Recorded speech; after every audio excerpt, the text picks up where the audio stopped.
Cynthia Harrison here from Rhombus Healing Arts for your Monday Mystic Musings and Q&A.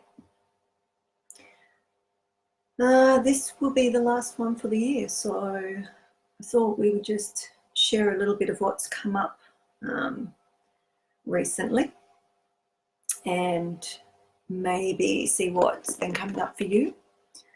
So I've said something else, question mark, and moving with the negative pole to lighten the veil. So what does that mean? So I wanted to go into that a little bit more and see what or how those that show up today or participate tonight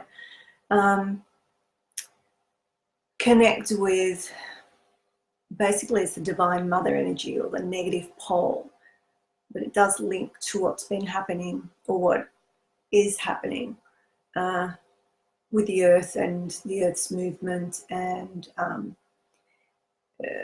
how she's trying to stabilize and how that links to us. So I hope that some of you come over and say g'day and let me know that you're there, and I'll give it a few minutes before I formally started, but let me know. Say hello, let me know who you are, where you're from, any questions, because if there's time and I'm drawn to those questions, then and I can answer them, then I will, or I'll let you know where to go to get the answers for that.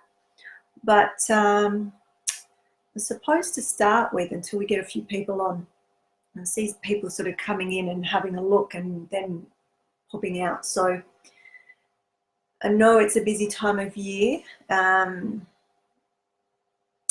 even thought about what else I could be doing at this time, and it's numerous. There's lots to do, but I decided to show up for you, and whether you watch the recording or live, then the information is here. So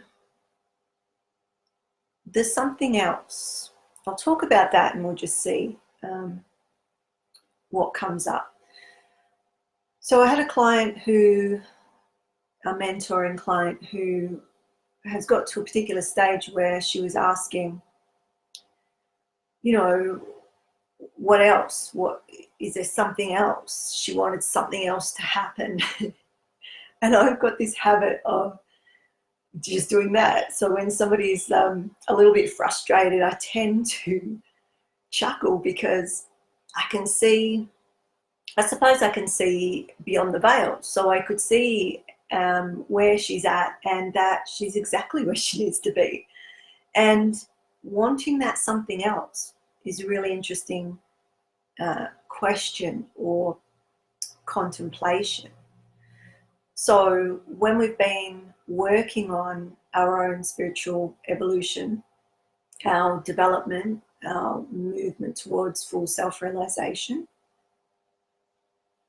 there's particular stages that we move through that are quite psychedelic and quite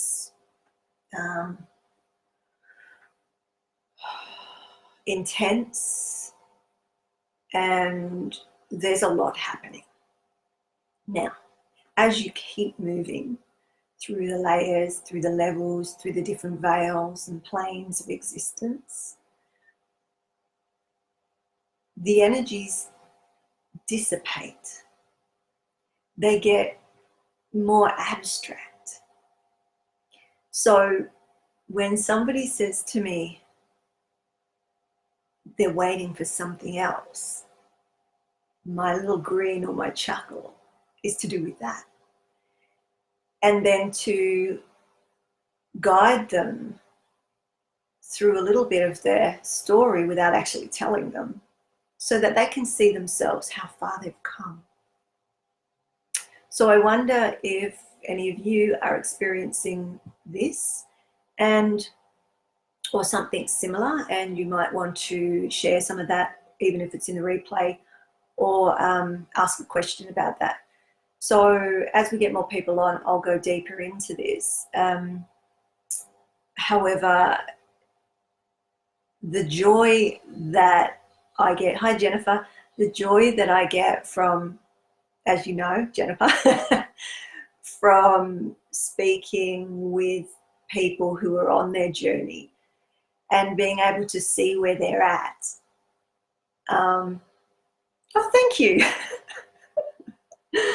Oh, I appreciate that. Thank you. So being on their journey and being able to see through the veils.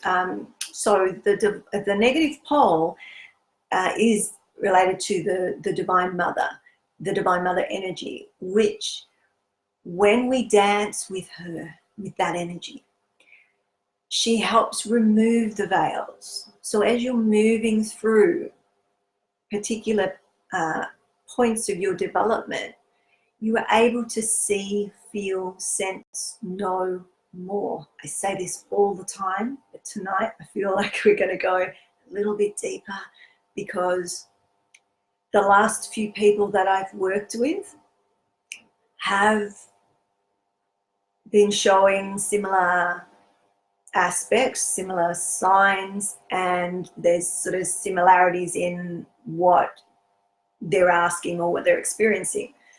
So you know that, or some of you know that when that happens, I know that it's ready to share a little bit broader, because if I see it a couple of times, I'm aware. I'm like, yep, okay, I see you. But if I see it 3 times, I'm like, yep, okay, that needs to be a teaching or a broader sharing, because that's how, one of the ways that I watch for metaphor and how the world is interacting with me in that dance. So some of you that have just come on may not know what on earth I'm talking about, but I'll come back around in a moment. I'm talking about when people are asking something else, like what else should I be experiencing? Why aren't I experiencing more, right?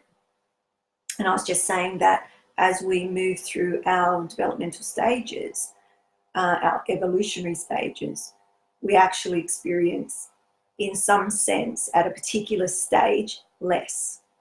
It becomes more dissipated, more abstract, more subtle, more refined, more pure. Okay, I was doing this. Remember, for years I was doing this. Refinement, refinement, refinement. Some might say mastery. Like, you are refining. Like, I've got my little tambourine here. You know, I played today until my thumb hurt. Just particular notes over and over and over and over. What was I doing? Refining, getting to a point where I'm the instrument, and like I've said before, the divine musician plays through me. There has to be some refinement for that to be able to happen. So does that make sense? Hey Lois, how are you? Okay, so I'm not sharing broadly tonight. I'm putting it out there. Those that are meant to be here will be here. And because what I feel like we are going to talk about is it's not broad, and we're not doing general readings, so to speak. If you have a question, ask it. If something's really showing up for you, share it if you would like to. But the energy that's here tonight, I noticed in my afternoon client, what was coming through was very strong and very like, this is what needs to be shared, right? And maybe it's to do with, so those of you that are in Australia, our whole country's on fire, okay? Pretty much our whole country's on fire. What's that about, right? So we've got fire, which is the Father, the Divine Father, the positive pole, but we have it burning the negative pole, the Mother, right? So we take those energies to Divine Mother, Divine Father, which is sort of a slightly different way of understanding, Mother Earth isn't necessarily Divine Mother as such. Yeah. So it's Mother, but Divine Mother is the energy of the Mother that is all-encompassing. So why am I bringing this up? So the asking of what else? Shouldn't I be experiencing more? Have you had that? You're working with somebody, might be me, and you're thinking, I should be experiencing more. Why aren't I further along, right? And you get frustrated, or you might get, it's like this quickening. It's like, I need to make action now. I need to be further along so I can help people, I can do more, and all that sort of stuff. But remember, pull yourself together and remember aspects of the self, that you're literally remembering the self, which is aspects. When I say aspects, you could look at it like, I don't particularly want to use the word fractures, but we are not one aspect, we're many, numerous, thousands. And there are particular ones, so okay, I'm going there. All right. Just following the flow. That, yes, we're one, but we're many, all at the same time, okay? We're everything and nothing all at the same time.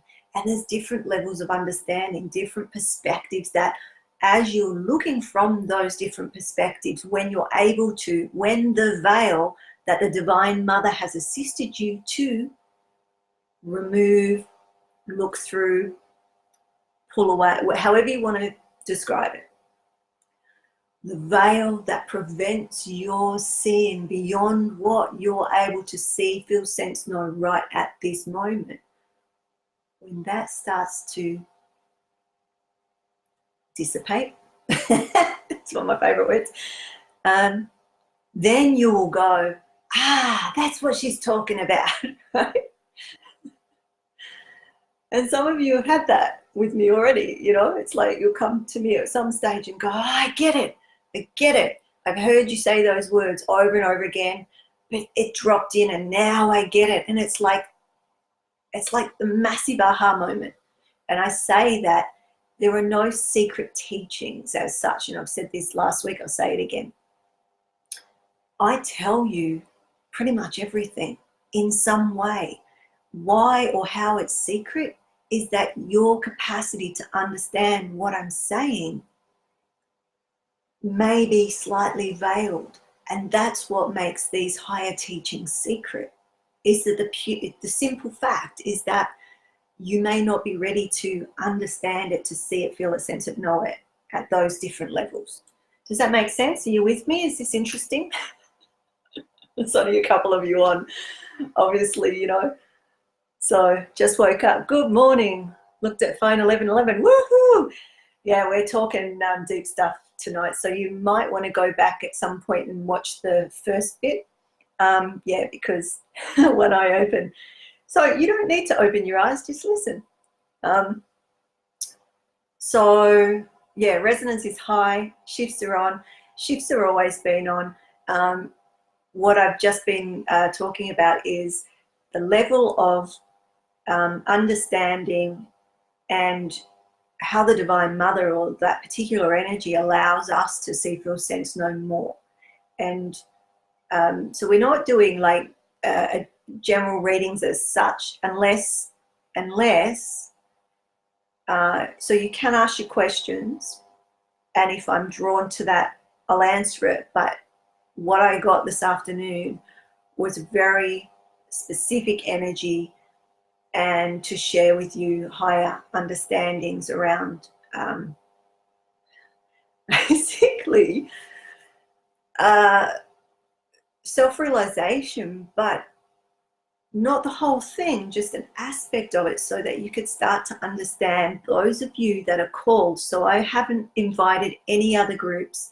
I've just put it on Rhombus Healing Arts, and I've put out the intention that those that are ready to hear what I'm going to say tonight, tune up. And even if there's one of you, this is what we're talking about, and then we can discuss it. So it's really interesting that Ellen has woken up and said 111, yeah, resonance is high, woohoo, we're on. Yes, because we are.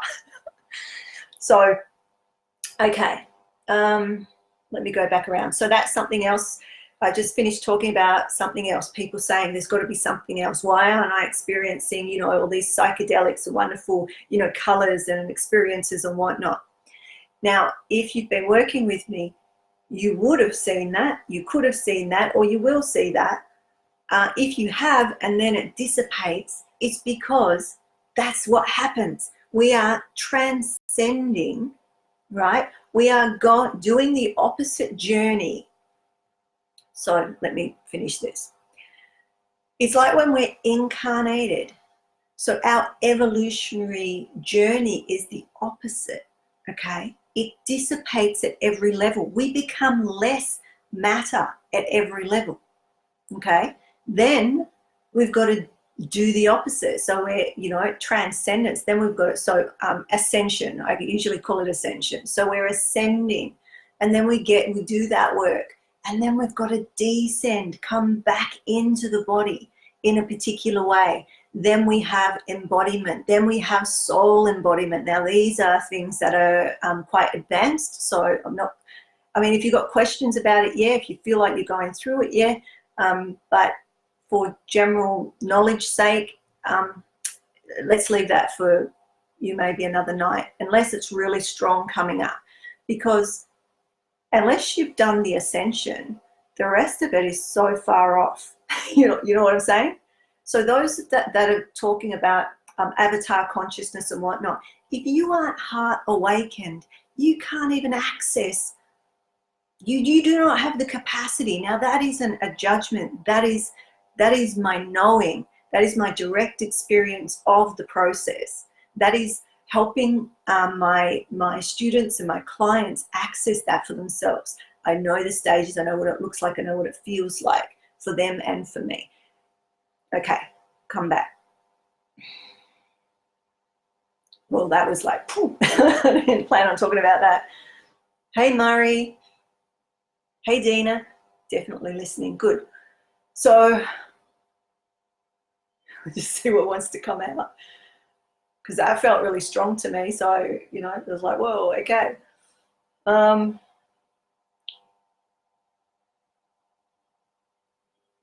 So I've just finished that part, and if you want to know if you just come in, go back and listen to the first few minutes where I started off pretty quick because I didn't want this going on all night.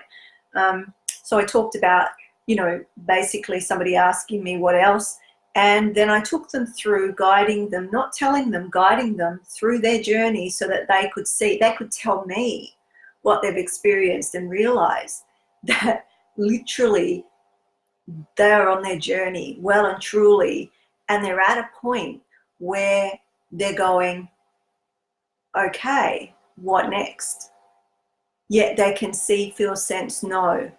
They're starting to see what I call particles of awareness. They're starting to see the fluidity of reality, which is again related to the mother removing the veil. So once the divine mother energy starts to activate within us, our magnetic force. So if you've got questions about this, pop them in, because this is stuff that I'm just speaking about it, how I experience, how I know it, and then if we need to go a little bit deeper, I'm happy to. Okay.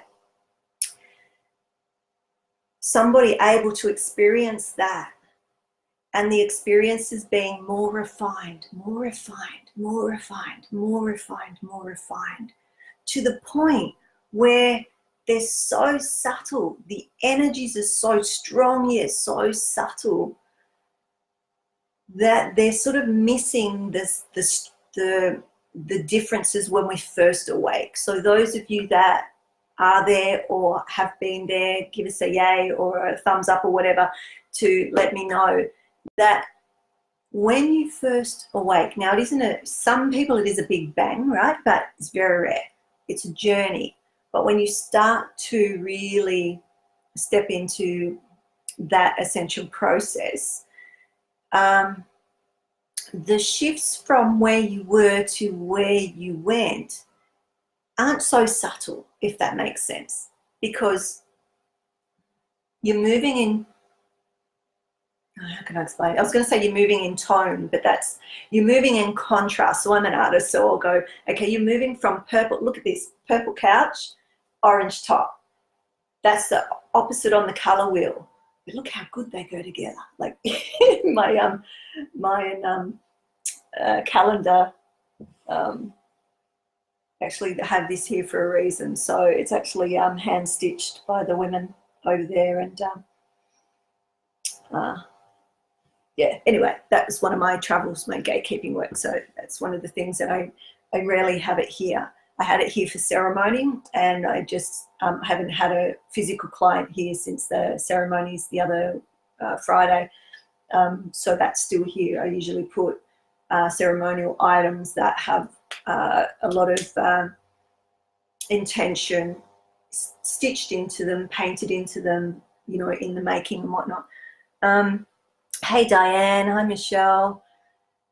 So Ellen saying the unlearning, timeless time presence of no past, present or future strong right now. Yeah, listening to you, let this non-duality, non-separation be at its root nature as we are all present.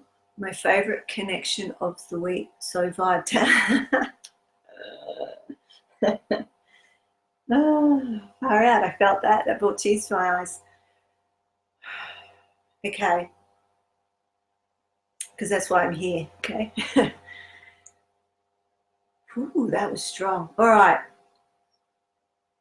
Back to center. This is what this is about. Back to center. Back to center. You saw me. I feel that deeply. I feel deeply. Now, this is our next topic. We're going to go there because it relates. For feeling you all very strongly right now. So, good morning, Pat from Fort Wayne. She says blessings to all. All right, feeling deeply. So, I'm going to use examples of clients. I'm not going to use names. I'm not going to go too far into it. It's that I share. I'm a practical mystic. I share real experiences. This isn't theory, right? This is practice. This is direct experience. So the next example I'm going to give you is around feeling.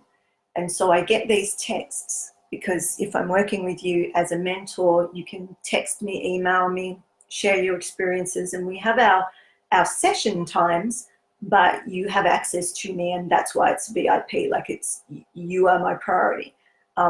You know, over, you know, if I'm caught for time, my mentor clients will get that time. So the reason why is because they're dedicated. They are, I was going to say locked in. The thing is that when you're ready, when the shadow starts to come up, you will try to get out. So if I'm seeing you and you want to book in or every month or whatever, and something comes up, you're going to dodge me. I've seen this over 30 odd years, that when I start to get to really that core and you start feeling it, you're going to push against me. Children do it with boundaries. So think of it as your boundaries starting to be very much in your face, and maybe you need to look at something that you've been dodging for many years. And so if you want to really work on that, then, you know, you can change your appointments, but I'm going to be checking up why. And I'll feel it anyway, because, you know, when we work together, this is the thing. I don't go into your field, but, you know, if somebody's name or face or whatever just comes through my field, I'm texting them. I say, how you doing? You came into the field, what's going on? So I don't go into their field without permission, but I will let them know that I feel something going on in their field. So come on, what's going on? And usually it'd be like, oh my God, I was just thinking about calling you, or, I'm stuck on this or that, or whatever it is, right? So just to make that clear, my boundaries, very strong, very, very much. I'm not going into people's fields without their permission. Why was I telling you that? Let's come back to center. Oh, emotion. Coming back to center. When you start to feel the discomfort of emotion. So I get texts that say, okay, I've got all these people in my life and I can see, I'm not going to go into detail because it's confidential, but I can see this, that, and the other happening, and I can see those people, and they're sort of worried about it. Or worried's not probably the right word.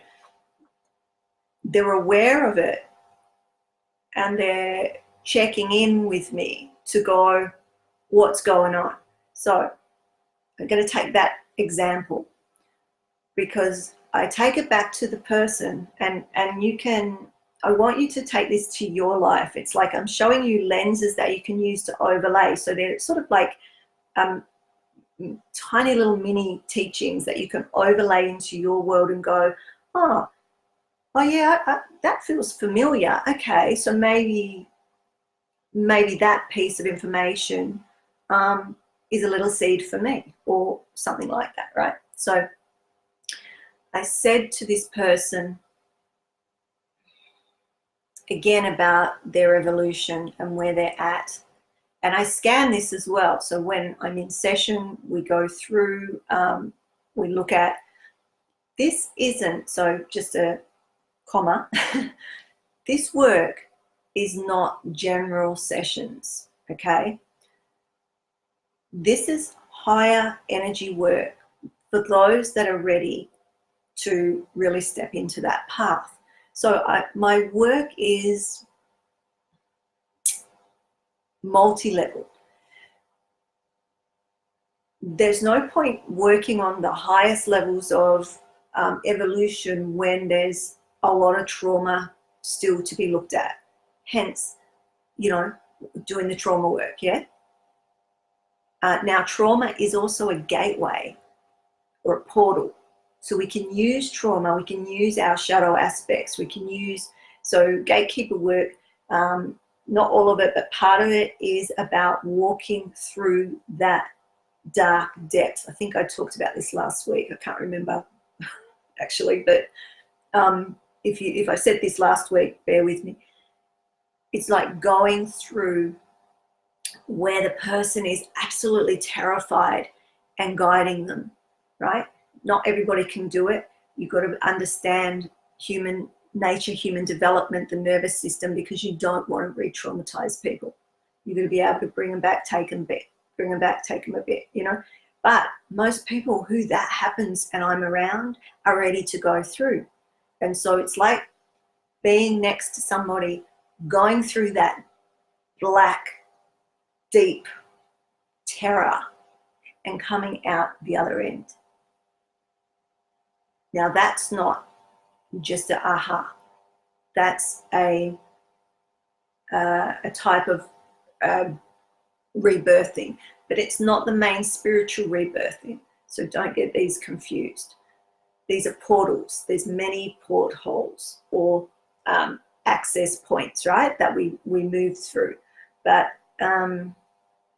anyway, I've gone off track a little bit, but that's just what came in. Coming back to emotions, so feeling emotions. I'll get there eventually. Bear with me. Hi, Sherry, and Sandra, and Harry, Tara, Harry. All right, so emotion. Feeling emotion. When your central core has different energy anatomy. The central core is what it sounds like, that central pillar, right? It's not the spine, it's a central pillar. That central core work is what, when it's strong, you can be hit with any life circumstance. You can lose everything and you will wobble, but you come back. And if you're hit with something,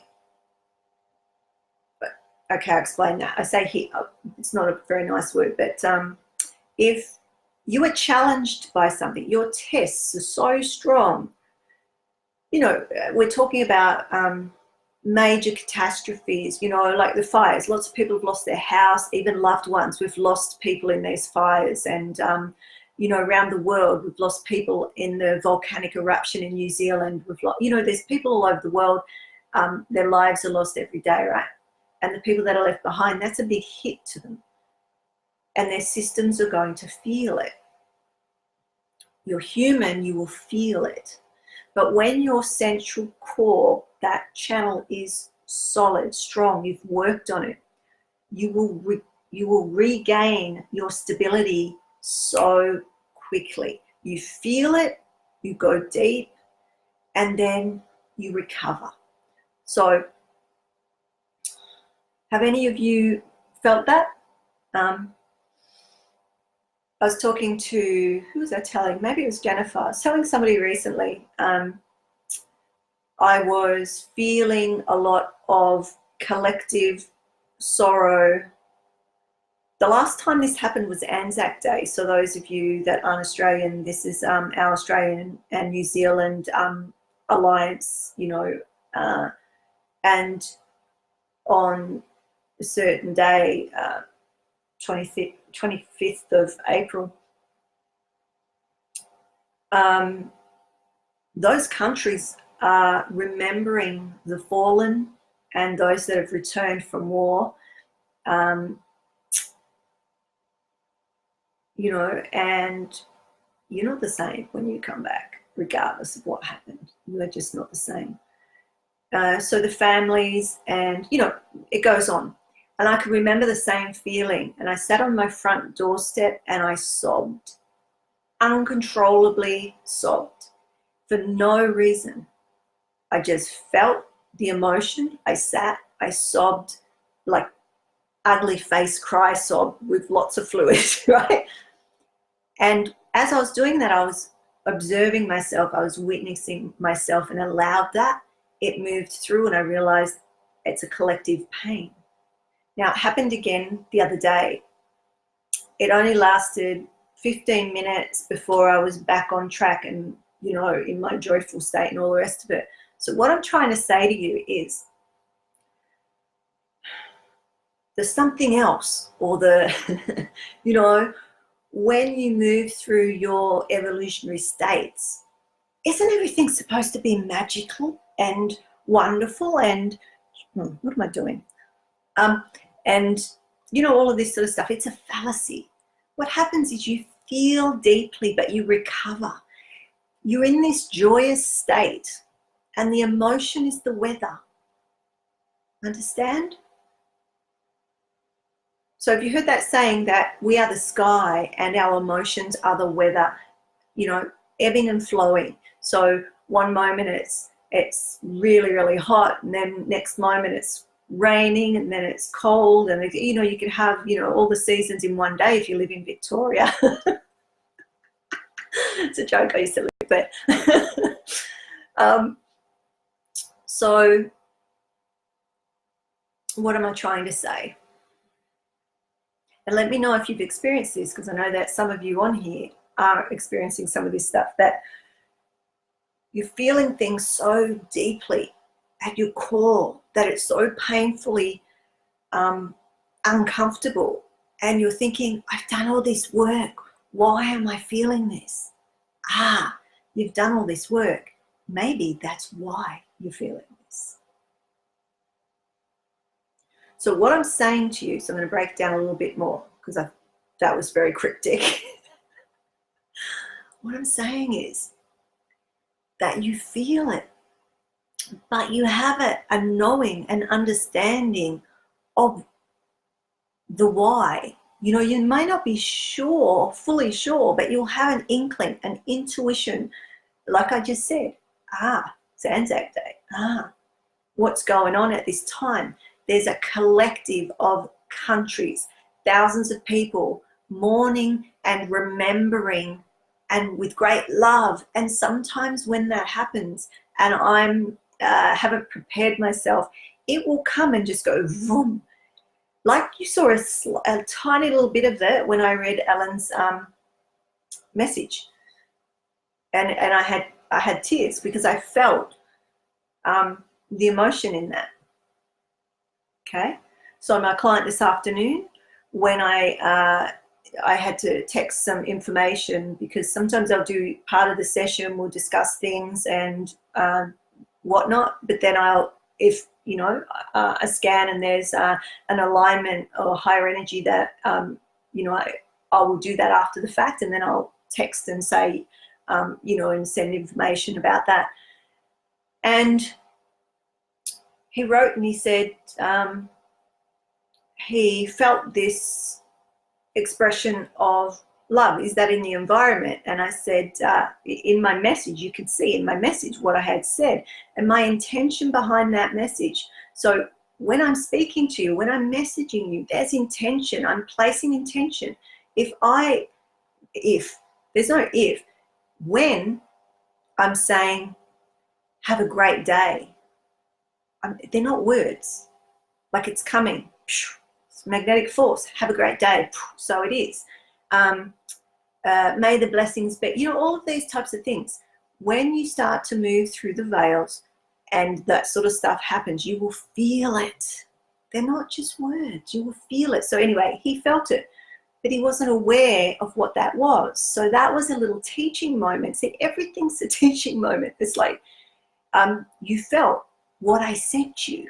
You literally felt the intention, the energetics of my magnetic force, sending that through my instrument down the channels of the, you know what I mean? It's like distance healing. That's how it works too. It's all the same. There's no separation within that. Just going to check the messages. So Dina's saying she just went through something like this. Okay. Know that we love you. The big hug flying across. Oh, thank you. I think that was for you, Dina, as well. Jennifer's saying, I felt like, okay, I felt that when the New Zealand mosque shooting memorial happened, yeah. And I bounced back quickly, yeah.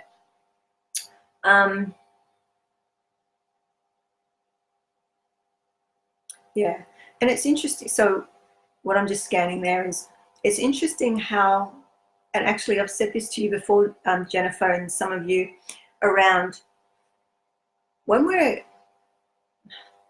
see, the word awakening has been bastardized, honestly, but we're just going to use these words because they're simple. But when we're, you know, I suppose just starting to open our eyes, so to speak,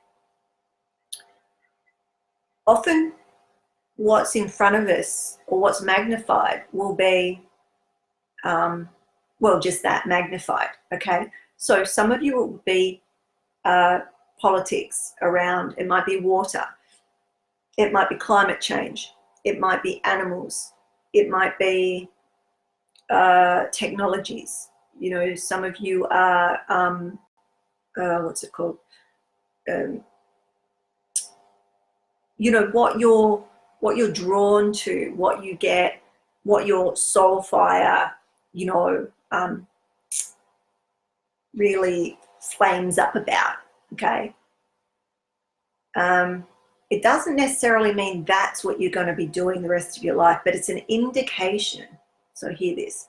It's an indication to what some of your work might be leading you through. So when I started opening my eyes, back in the day, I was an activist. And what I was talking about more than 30 years ago, we're only just looking at now, really. So what I'm talking about now, you can bet your life in, 10 years, 15 years, you know what I mean? So some of us are visionaries. So understand that when you're speaking and people aren't getting you, it's because you're a visionary. I call myself a forward scout. There's a couple of us that, I talk to, and it's about, because it's so frustrating when you're on your own and then you move through and you realize, I'm a forward scout.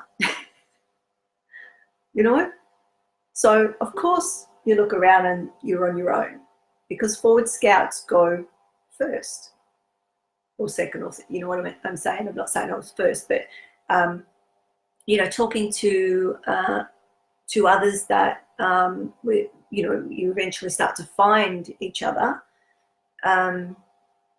but that's the experience, because you're showing the way. That's what a way shower does. A way shower shows the way.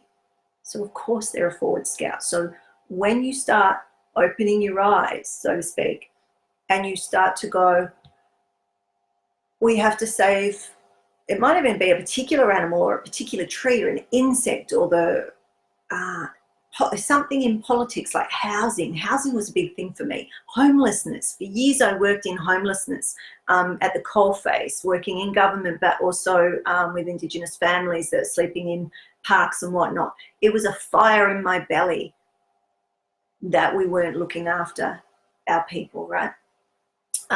It still is, but I work from a different angle now.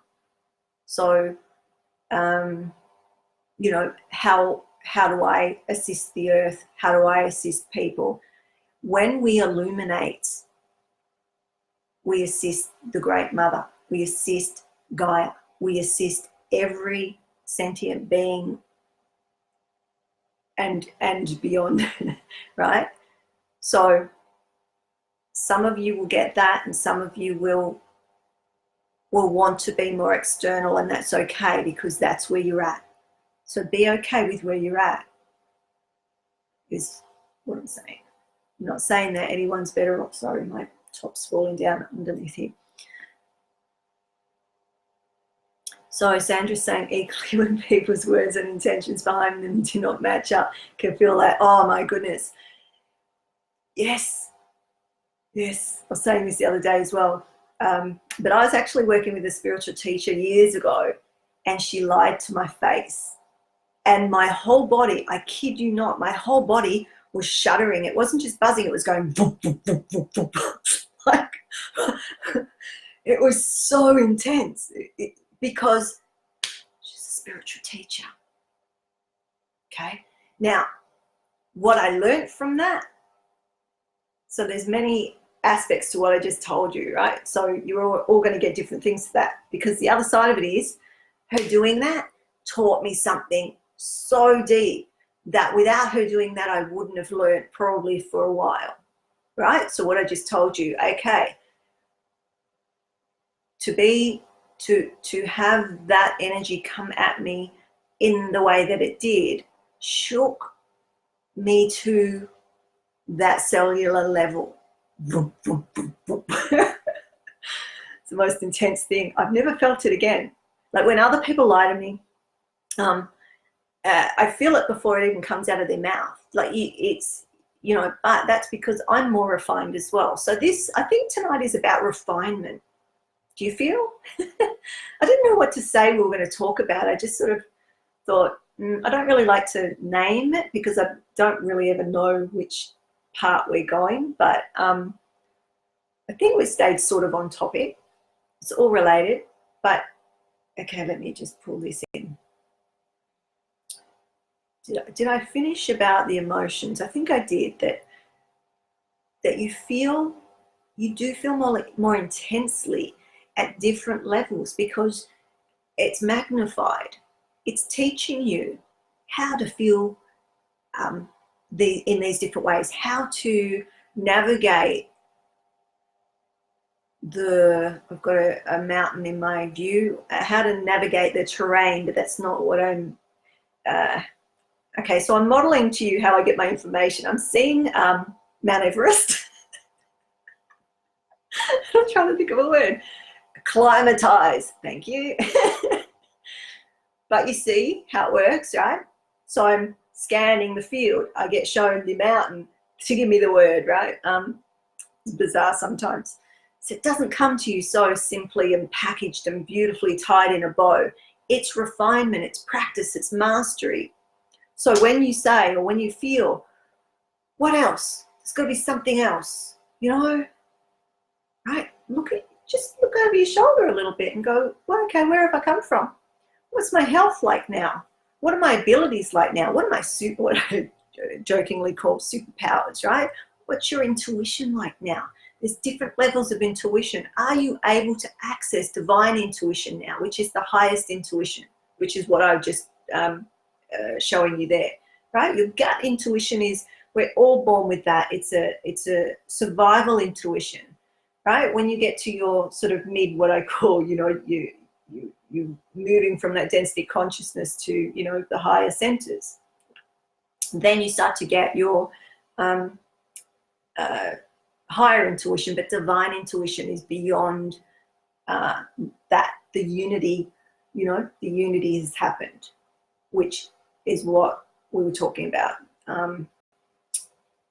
Or the one pole, the negative pole, the mother, the divine mother energy, and how that happens. Now, why are we talking about this? I got no idea, it just came up, right? So, any questions, comments on that while I have a breath, and I might have a drink while I'm here. Just make sure I've wrapped up. I feel like I've left something open, so I'm just going to try and pick that thread back up. Is it clear around the emotion stuff in regards to you feel, because I know that well. Why am I feeling this? Right? It's a different level though. When you become, okay, how do I say this? I'm just going to use those words. They just, anyway. When the limitations are removed regarding the veils, you look at a tree and you feel the tree, and it speaks to you in its language, not in your language, right? It's not words.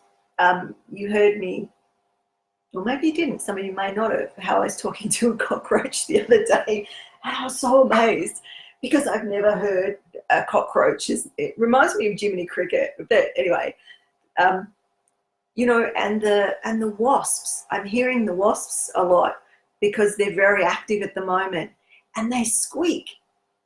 Have any of you heard, like, they're what are they called? They're not paper wasps. They're mud wasps, I think. Anyway, it doesn't matter what sort of wasps they are. It does to them, but for you, it probably doesn't.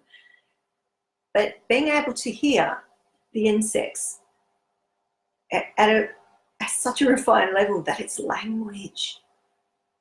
This is what I'm talking about. So if you feel that on your journey, and some of you want to get off the bus, I know, but if you feel on your journey that it's going to be explosions and psychedelics all the way through, you're wrong.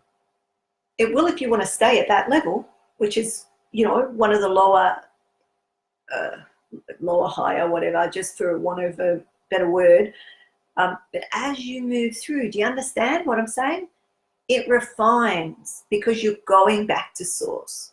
Everything gets more refined and more subtle, and you are able to hear. When I say hear, you're hearing like beyond what most people can hear, you know, and that might drive you really, it could bother you for a while. The guidance on that I can give you is knowing that you're expanding in your sensory perception, and you say, thank you, thank you, gratitude, I love you, thank you, beloved, thank you, thank you, thank you. Then you'll get more, and then you'll move through that, and then it'll be something else. So then the noises and the sounds won't be so, because you'll be seeing things then. You'll be seeing through, literally, this sounds, but you'll be seeing through the veil, which is literally our relative reality. You'll be seeing through that. You'll be seeing the makeup of this reality, okay? And so once you start to see through that, you realize with real eyes what this is about, okay? So that's part of the journey. So I'm going to just take a step back, because I don't want to go too far off into the stratospheres, and unless you're letting me know that this is, on track for you, and you're with me, but I don't want to. It's that balance of, if I go too far, I'm going to lose you, and it won't be helpful. But if I don't go far enough, I'll lose you, and it won't be helpful. So it's, one of my teachers taught me. She said, to be a good teacher, you have to know, either end of that. Like, where are they? Where are you? And how far I can take you without losing you, without you sort of glazing over because you're bored, or it's just a little bit too far, and you can't comprehend it, if that makes sense. So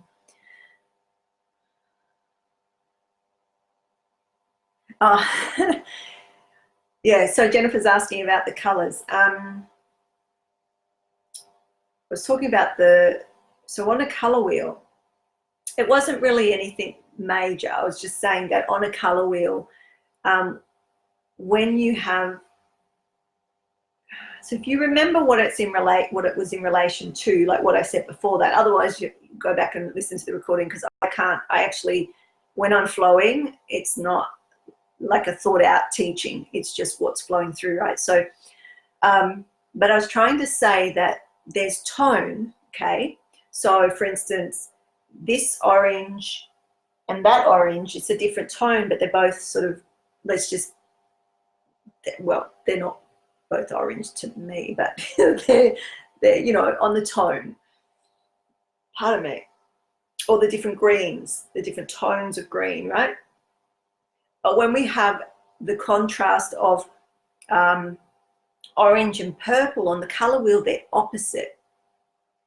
Okay, so thank you for bringing this up, because something completely more spectacular has come in that I feel like I might share with you, and it's relation to sound and the hertz, the frequency in hertz, and how that relates to color, and how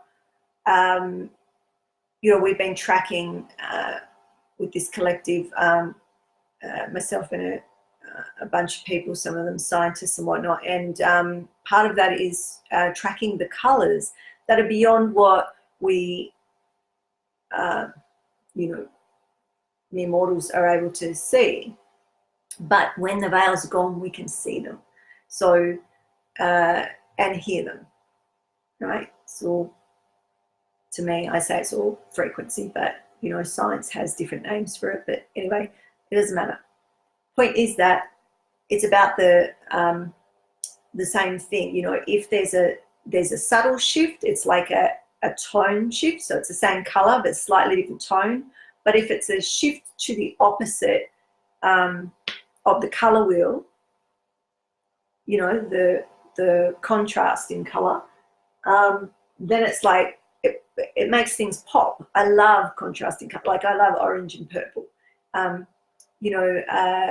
green and red as well, and things like that. They're the contrasting colors.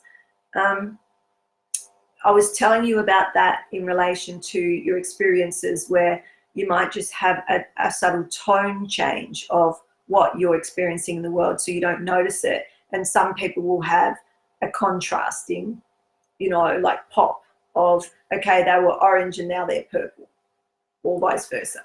It's just a metaphor, I guess I'm saying. in one aspect, but in another aspect, on our spiritual journey, how we move through the world and how we, so let me just stop for a minute. Some of you have seen the technology, like the biofield viewer, but also the prototype we've been working on. And these colors are what I'm talking about. So we're picking up particular colors that tell you what the density of your energy bodies are, and where there's health or less health. Where there's, if I take myself through particular activations and I'm recording myself through these new technology. It's not out yet. We're working on the prototype. We've got the basic prototype, so we're testing that, but there's so much more to do on it. What I'm noticing is the color changes in the field. So these are the noise of the body, right? Everything has noise, or the frequency, right? And we can pick that up with certain technologies, and then give it a, what are we calling it? A randomly generated color. And through researching the randomness of the colors,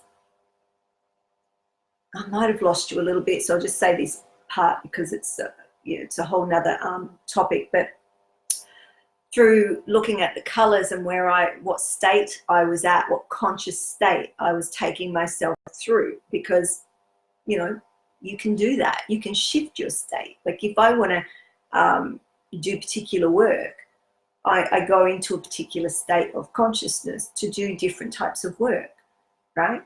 So if I'm full gamma, I can't be sitting here. You'll see there's a lot of gamma there, but there's so much information comes in that I can't, well, I can, but it's more jumpy, that I'll be off talking about a million things at once, and you really won't be able to follow me. And I can feel there's a lot of that happening tonight, but I'm allowing it to sort of go off, bring it back, go off, bring it back, right? Go off, get the information, bring it back, right? So just to finish that piece, because I know I just jumped off again, that those colors, those frequency colors of where we are at in our conscious states, they link to your brainwave states too. That's probably why I told you that. I think I'll leave it at that, because we're going off in a whole nother area that without actually you seeing what I'm talking about, it might be a bit hard to grasp, to bring back. So I know some of you have seen it, some of you have experienced it directly, but some haven't. Hey, Sandy. So, okay, where do we want to go from here? How long have we been going? Nearly an hour. Woo. Okay, so what else do I want to talk about? So we've done something else, moving through the negative pole.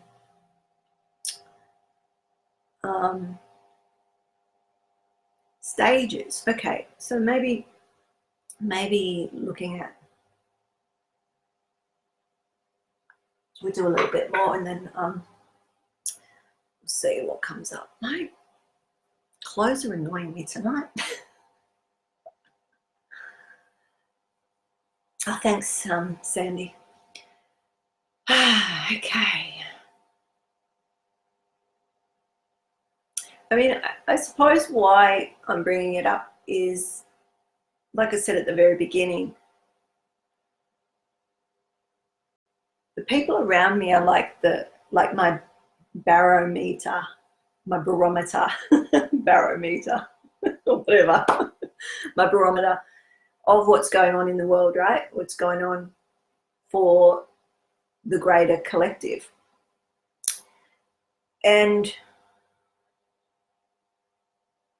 I suppose that's what I'm seeing, is that there's more refinement So people are actually, it's like learning to do something and then you're doing it, so you sort of forgot that you're doing it, like driving a car.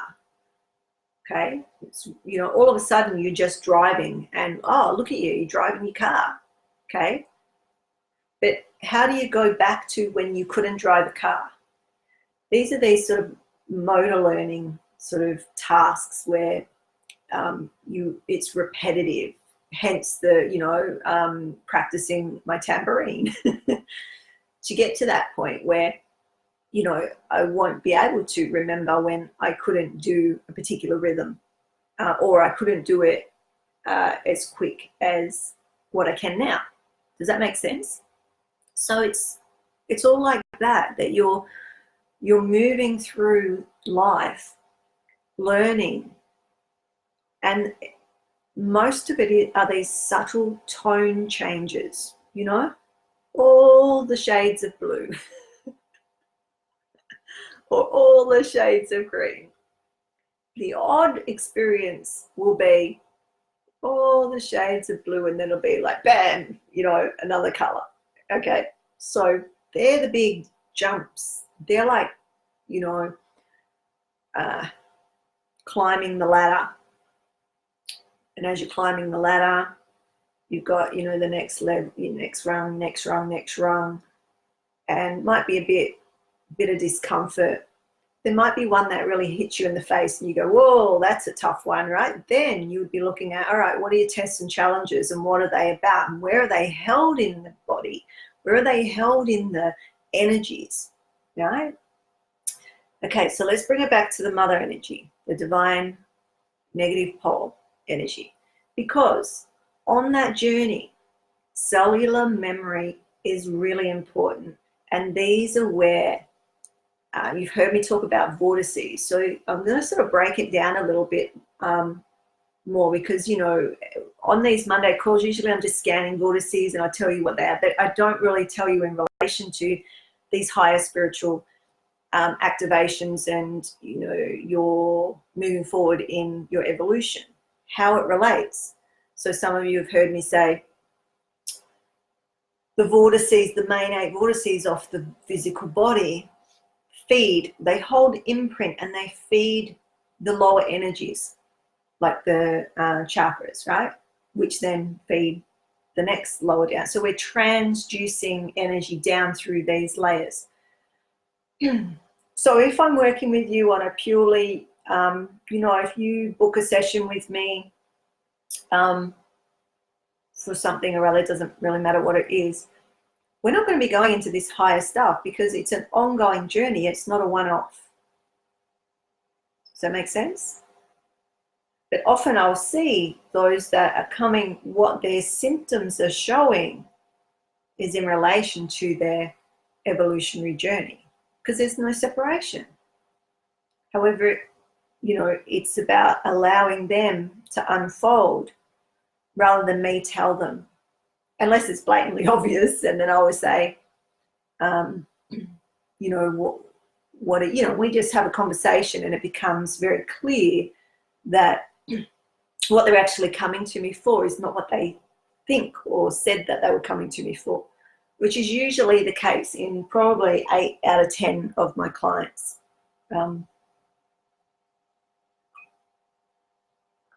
Because it's the resonance. Their soul is looking. And they'll, for whatever reason, like those of you that turn up on a Monday, you probably don't know why. Like, you know, to articulate why, maybe you can, but it's a resonance, it's a feel, it's a call. I call it the calling. If you've answered the call, right? It's not the call to me, it's the call to the work that, you know, your soul is hearing, is aligned to, is dancing with, yeah? Because ultimately there's no separation.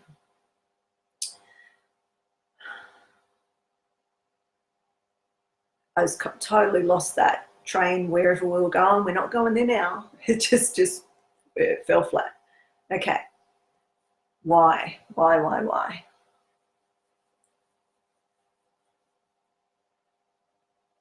All right. I'm just trying to pick up another thread, so just bear with me. But again, I'm modeling because it's not about me thinking. I could talk to you till the cows come home, but it'll be about my boring stuff, right? I'm trying to pick up a thread in the field.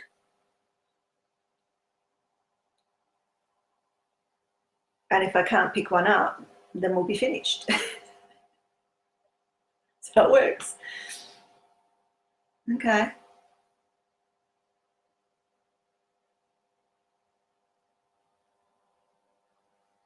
All right. So this is an opportunity called unconscious competency. Unconscious competency. I've never heard of unconscious competency. Wow. There you go. Maybe that's why I couldn't pick it up. If you were typing that while I was sort of blanking out, that's interesting. I'll take note of that. Unconscious competency. Interesting words. All right. So, any other or any thoughts on what Sandy's just said? Unconscious competency. Or any other, have any of you something that you want to ask about in relation to what I've said? Okay, so what's coming in? So you still ask, so I just got a thread. See how it works? It went like that. It literally came in and under and back around. Okay. Just took a while. It is around, I suppose, those what you would call I suppose you could call them steps or stages, right? So we talked about cellular memory. Okay, that was my track. Yep, cellular memory, deep-seated limited core imprints. So that's why it's linked to the vortices. Okay, so we've done vortices work numerous times live online where I've scanned to find your imprint and, what that is linked to, that sort of work. So then we would move to light frequency, moving density consciousness from the hips to the shoulders. Okay, lifting light frequency. Then we would move to activating the 7 doorways of the soul, or to the soul. Heart activations, there's 7 of them. Okay, so I'm not going to go into them deeply. I have now and then. I don't usually go into the 7 doorways. That there's some things that are for, they're practitioner things. They're not things I'm going to teach you to do on yourself. Like, how I talk about some things are surgery, some things are first aid. This work that I'm talking to you about is not first aid. It's the higher work that we would be doing together. And yeah, so that's why you probably haven't heard me talk much about those, the heart activations and those points of light. Some of you have. So there's the 7 points of light, basically from here to here. And then as you've fully activated those, they move to the head. Then there's the 7 points of light in the head. When they're fully activated at this point, then they move and they become part of what we call the Antakarana. So that's the 7 points of light. I'm not going to go any further with that. It's higher energy understandings.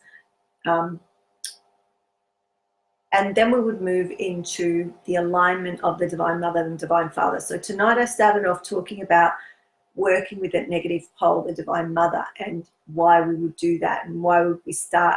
Well, I didn't go right into it, but I just touched on and the activating of that and why it's linked to what Mother Earth is doing, Gaia is doing, and how she's trying to find her way and moving through and having all of these natural disasters and whatnot. It's the same process, and how we can assist her is by assisting ourselves.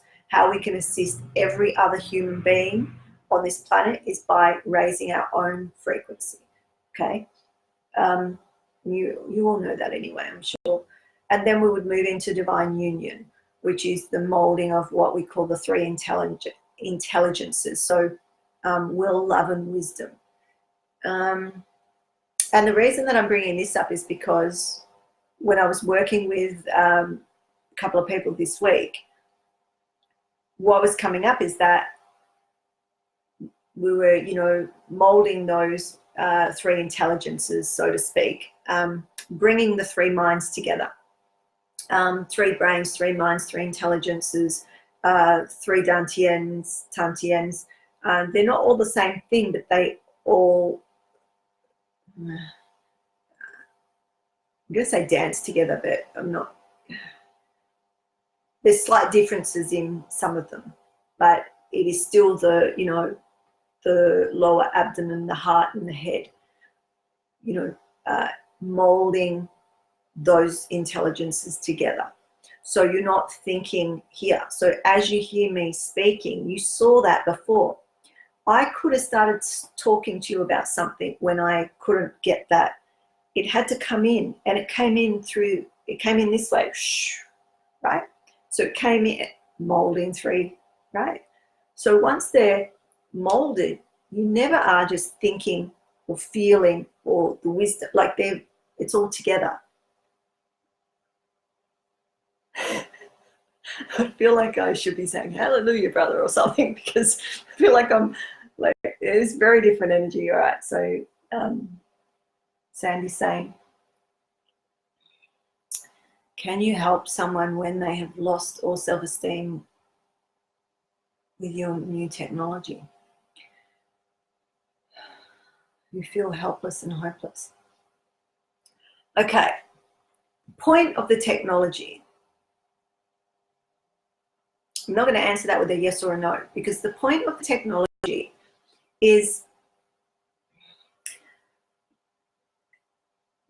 to basically assist you to see that there's more to you than your physical. And believe it or not, even some of you that think you know, okay, when you see these energies, when you see it, it's the soul mirror, right? These technologies are what we are calling a soul mirror, so to speak. It's like you are looking at yourself, but it's an avatar. It's not actually your physical. So you can move and it will move, and but it's showing you different aspects of the self. And if you looked at yourself, you might see something different to if I don't know, somebody else on here, Sandra or Jennifer or Alan or Murray or Dina, or looked at theirs. Because what you will see, do you get what I mean? I've just finished talking about what you can see, feel, sense, and know. So what you will see is what you're able to see. But what we're trying to do with these technologies, so there's many applications for them, but the very basic one is so that you can access it, and it will be very soon. You'll be able to access it on your own computer at home and see an aspect of your energetics. There will be other aspects to it for practitioners and whatnot down the track, but so will it help? Well, if you're okay, so what I'm saying is, if you believe that your physical body is all that you are, and you hate that, you do not love that, that part of you lets you down constantly, then no, it won't help you, because you won't be able to see it if it's right in front of your face, you will not be able to see it. I mean, everybody we've shown so far with the research has been able to see it. But, you know, I'm just saying, I'm not saying you, Sandy, I'm saying general you, a general, if people are in that shadow and there needs to be something else, then it doesn't matter. Have you ever met people that no matter what you say or do to help or assist them, they can't hear you, they can't see you? Have you? Let me know somehow. Give me a thumbs up or a heart or type in or something. Because I feel like that's very common, especially for carers, you know, people, whether you're male or female, people who tend to go into jobs or roles as carers, you know, teachers, nurses, doctors, healers, you know, any of the, you know, fire and emergency and all the rest of it. You know, it's like you're in a burning building, but you're not even aware of it. And it's not until the fireman, so this is a metaphor, tells you to get out, that you actually get out. You can't even feel that your house, physical body, is on fire, metaphorically, right? That's asleep. That's density consciousness, right? So again, what is true compassion is not to say that that person needs to be anywhere else. We're not to force them out of that. But if that house is on fire and you are going to die, that fireman will pick you up and carry you out. Or that nurse will put on the, oh, I should know the name of these, I'm trained in it, but you know, the, okay, to jumpstart your heart, or do CPR, or, you know, because it's death. So I'll tell you a little story. It happened today. I was up at the shop, and I was at the back of the supermarket, and I heard this woman run. She didn't come into the supermarket, but she was running past, and she was screaming, help me, I've just been attacked. So you got to understand my training as well. Like, I hear help me, and I'm on alert, right? I'm like, well, where is it? What's going on? Because you trained for emergency response and stuff like that. And I'm way down the other end of the supermarket, but I can hear her. And she's saying, call the police. And as I started coming up the supermarket to see what was going on and whether I could help or whatever, she was walking. And the lady who had attacked her was as calm as a cucumber, so to speak, cool as a cucumber. And the security were all there. And once I saw all the security, I backed off because I was like, I'm not needed. Go back to civilian shopping. Point is, what was my point? Point is, if that lady needed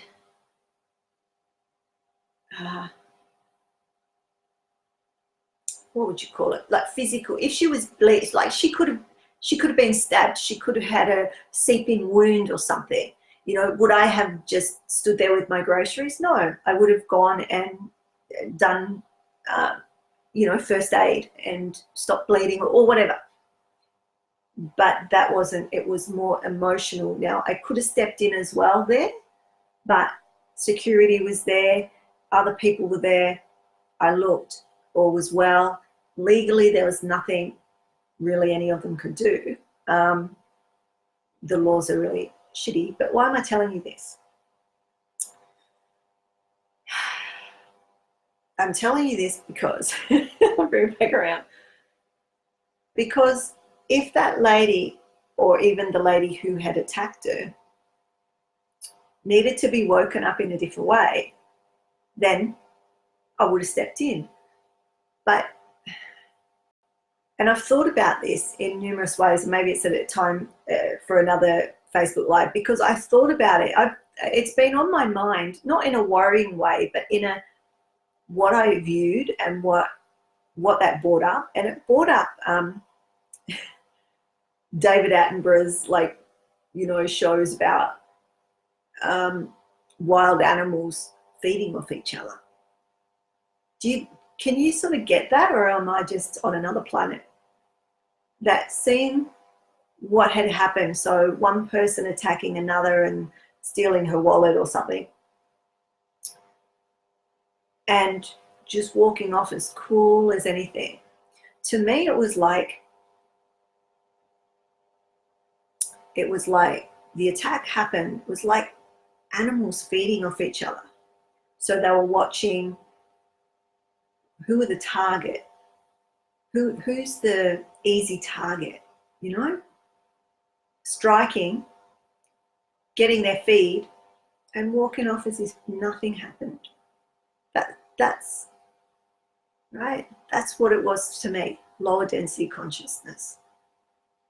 It's not that I wasn't there and on alert to help if need be, but I wasn't there to wake them up. I don't know if that makes sense. Are you still with me or not? Wake up. No, I'm joking. Oh, there are comments. Okay. Why does it feel like home? Why does this feel like home? These moments here are truly palpable, rich, and because of the resonance, right? We find each other across the oceans, not just physical, but metaphorically. The blue is the mother. The blue. Into the blue, out of the blue. Where are we getting our information? Into the blue or out of the blue? All of these sayings relate back. They're metaphors, okay? The blue fairy. You heard me talk about Jiminy Cricket. Cricket. Chirp, chirp, chirp, chirp. Right? Always let your conscience be your guide. Jiminy Cricket. The blue fairy is the blue light, or the blue, there's different metaphor. I won't go into all of that, maybe another night. But your soul, this is what I was saying before, when the soul is hungry for, experience, and then you start to get fed, it's like, yeah. I know that because I was alone for a long, long time. I walked alone. I looked around. I was surrounded by people, but I spoke another language. I still do to a degree, but I've accepted what my role is. Forward scout. Forward scout, walking. Now, you might be a forward scout as well, in what you do in the world.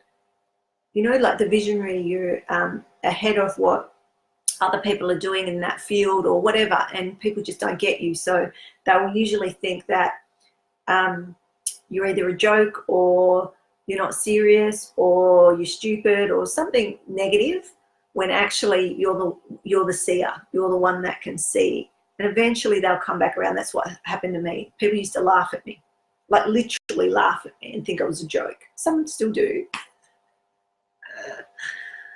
However, what I've been speaking about now is like more and more people are starting to experience it. And once they start to experience it, they have eyes to see, and they go, okay. I don't have the ego to worry about that. It doesn't matter. If you don't get what I'm talking about, it's okay, right? You feel it. You feel it. You're here for a reason. And those that have come on and gone and whatever, it's not their frequency for tonight, or they might come back because they might be busy. They might watch the replay. I know a lot of people watch the replays and, because they'll comment, or they'll, ask something or whatever. And it might be weeks later. And I'll be like, oh, cool, right? So,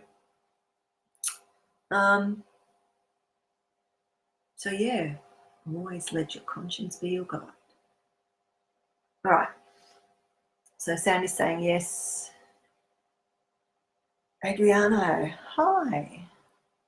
You call me Cindy. That's interesting. Okay.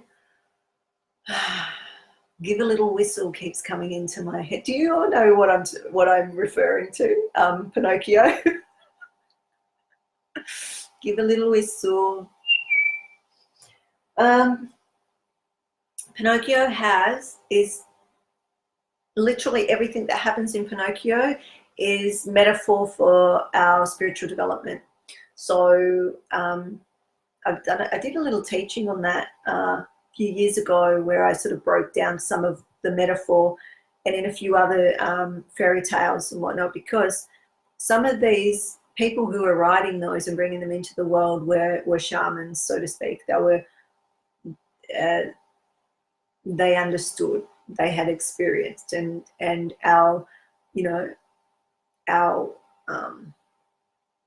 creative people find ways to bring that information into the world. The Beatles, a lot of the musicians too, but again, so if you've got any questions, ask. You you don't have to say sorry. Some of my family still call me Cindy, but I don't resonate with it. So it's not wrong. It's just it's almost like what I was called when I was a kid. So that's why I laughed. I wasn't laughing at you. I was like, okay. All right.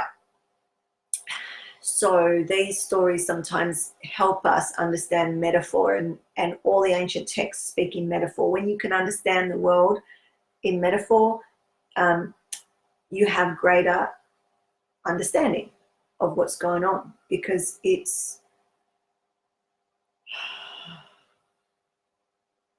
that sign and symbol. Sign and symbol. Okay.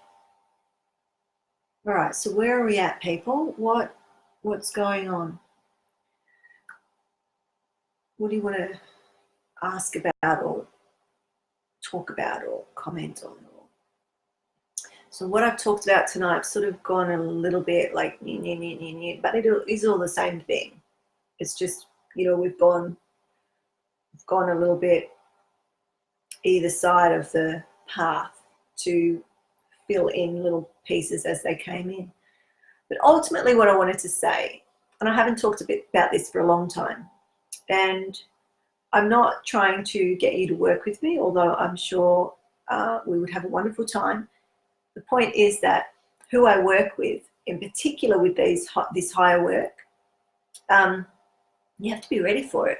So if you feel the call to start looking at some of the things that we talked about tonight, then there are those specific pathways. So cellular memory, working the vortices. This isn't chakra work, right? This is well beyond that. These are alignments of the central core and your infrastructure of your energetics.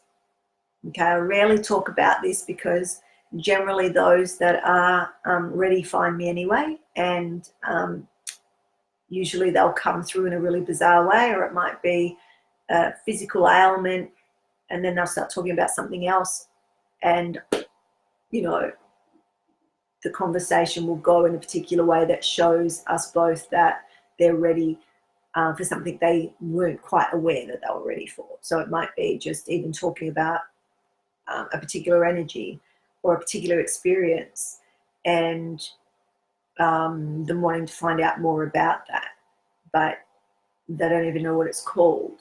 So, and some of you might have experienced some of that. You've turned up not knowing what to expect, and we've ended up doing, diving deep into spiritual path and where your activations are, and what the steps are around what's coming up for you. It's a whole different ball game to what these Monday calls are usually about. What I try to teach everybody as much as I can is the first aid.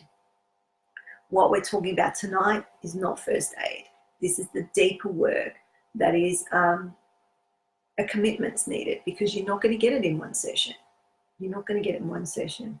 You can get an alignment in one session, which of course any energy alignment or energy session is going to assist you.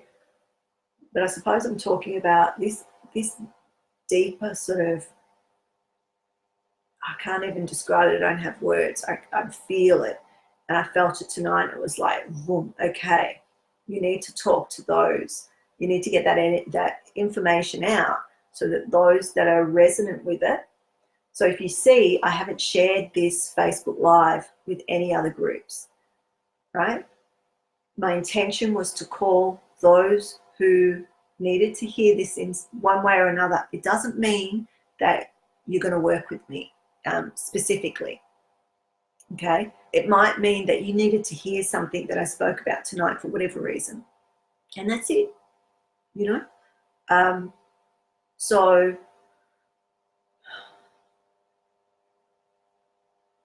yeah, I hope that, I'm just scanning to see again if there's anything else that I need to tell you.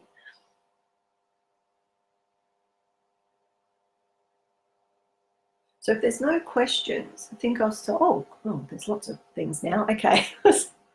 So Diane's saying, some things go over my head, but I always get something out of your talks. And I was really drawn to you. Yeah. Yeah. I like the occasional thing to go over people's heads because that's stretching you. So I don't want to, again, it's that balance of, you know, not being so basic that you glaze over and get bored and off you go, and not giving you all really high-end stuff that it's all over your head, because then you're going to go as well or glaze over.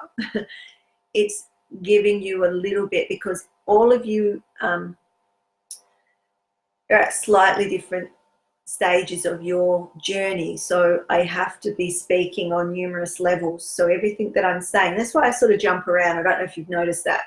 I'll say the same thing in a couple of different ways from a different perspective, so that those that are ready to hear the higher level stuff will get a little bit of that. But those that aren't quite ready, they get a little bit too. And that's, so if you're a teacher or somehow sharing information in the world, keep that in mind, because these multiple perspectives, it's how we, well, I suppose it's not for everybody. This is how I work. And it's always been important to me to not go, oh, I'm only going to speak to, you know, teach 101, right? 101, I'll get bored. So I'll teach 101, but I want to teach, you know, 505 as well, right? And into infinity, right? I want to share all of the experiences. But to teach the higher experiences, you do have to go through some of the stages first, or it's just talk, it's just story, right? Practical mystic is giving you the experience. So how do you get those experiences? Moving through those stages of development, just like a child does, you know, or a human on that density level. You move through your developmental stages or your evolution. So we do that, you know, on a soul aspect as well. So what else have we got?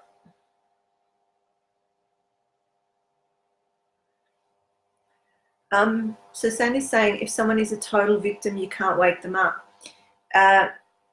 Yes and no. Look, I can only speak from my point of view, and some of you might have your own answers to that you might want to share. But I've said this numerous times because, you know, I share from my direct experience. And when I really understood, sorry, I keep looking off because I'm just following the energy, right? So if I look at the screen, I'm going into something different. See, it just lost my train because I'm looking at the screen. Okay, so find that thread again. So when I really got that knowing, that full body knowing what compassion is, was around this. When I realized that true compassion is allowing everybody to be where they're at. Because I so wanted to wake people up. I was like, wake up. Come with me. I don't want to be by myself. Right? Wake up. And I was teaching and so passionate because I just wanted people to wake up. And you know what I said, that things are magnified? So back at the beginning, I was talking about when you start to open your eyes and whatever is in your field is magnified. And this is the sort of stuff that I've always been involved in, interested in, experienced, whatnot at different levels. So the more that I woke up, the more it was magnified in my field. And then it was like I had no choice. And I don't even know how to describe that. It's just some things you don't have any choice. You just show up. And over the years, I've learned that I just show up. I don't worry about what I'm going to do, what I'm going to say. You know, even in, when I say don't worry about it, of course, you know, if I'm doing a teaching or something like that, or ceremonies and whatnot, I have a general idea. But I allow what needs to come through for whoever shows up. And I don't know who's going to show up. So I can't pre-plan that. Like tonight, I can't pre-plan who's going to show up here and what the energy is going to be here and how my energy and the energy is all connecting and creating something else. I can't control that, neither can you to that degree. So we show up and we see what we co-create. And so back to Sandy's question. Sorry, Sandy, I go off on.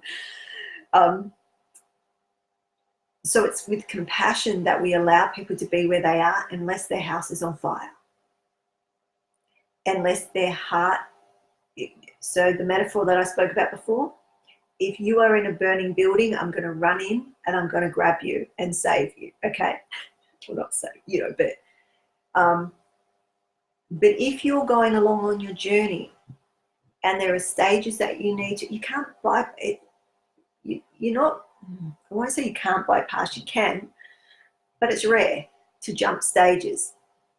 And your systems have to be fairly well structured to be able to hold the amount of energy, the amount of charge that's going to come at the next level, right? So that's where your physical body starts to be impacted more and more, because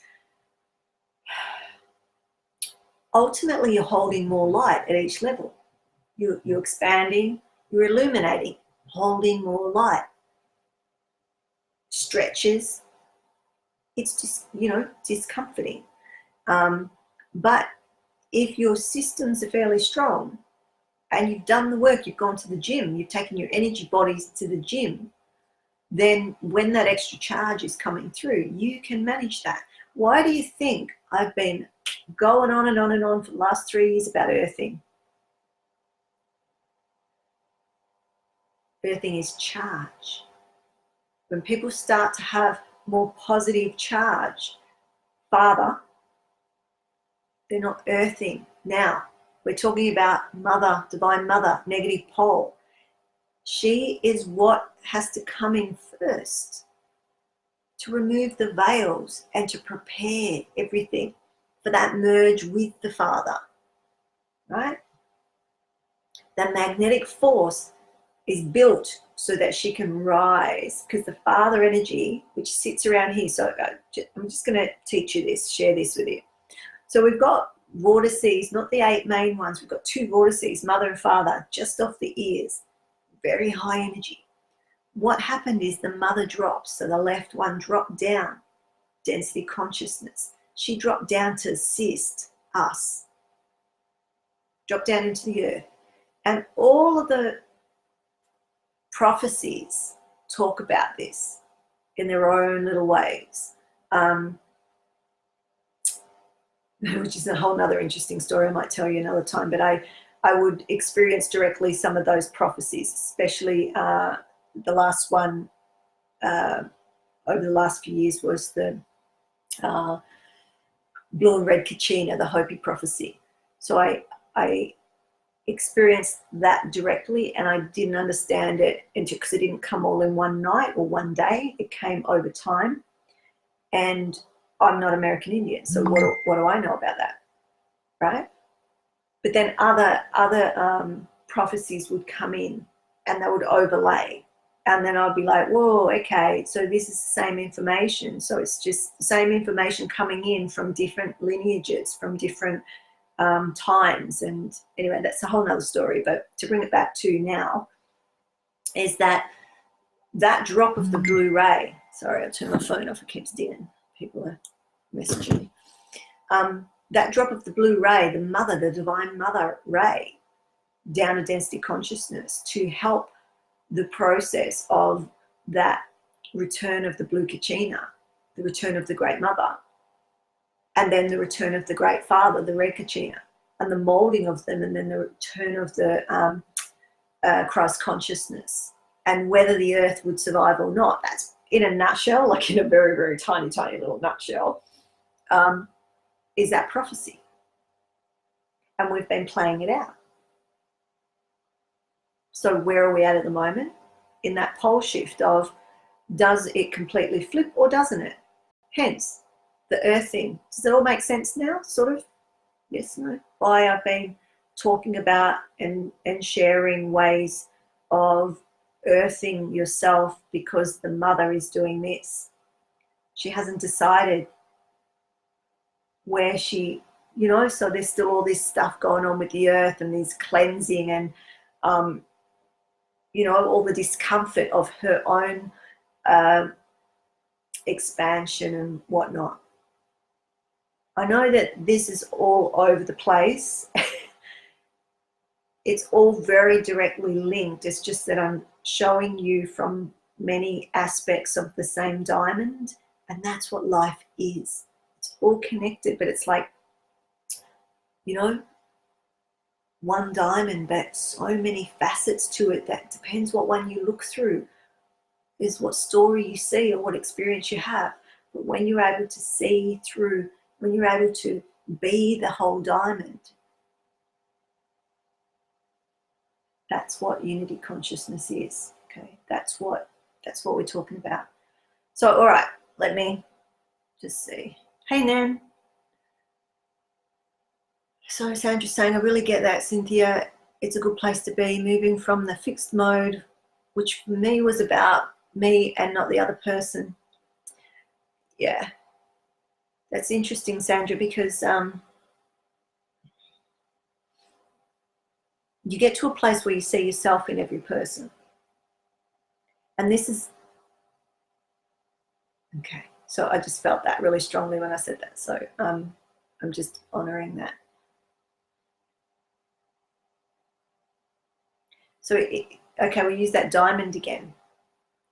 So if you are the diamond and everybody that you see is one aspect of the diamond, it's the same metaphor. Does that make sense? So can you see that if you do not love yourself, you cannot love an aspect of the self? You get my metaphor now when I talk about aspect? It's an aspect of this, it's an aspect of that. It's literally an aspect of the diamond that you are, and you're reflected and refracted out into the world. But you cannot understand that with the lower mind. You have to be out of the mind to get what I just said. Some of you will get that. I know you're here, so I know that you will.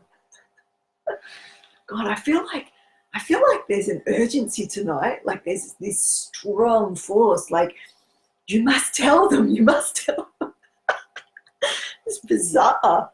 Anyway, someone obviously needs to hear something of what we're talking about, or even the feel of it. All right. So that's where the love for the self, and going back to what Sandy said, not Sandra, Sandy, around, you know, waking people up and if they're a victim and whatnot. This is why some people, I start with such small steps,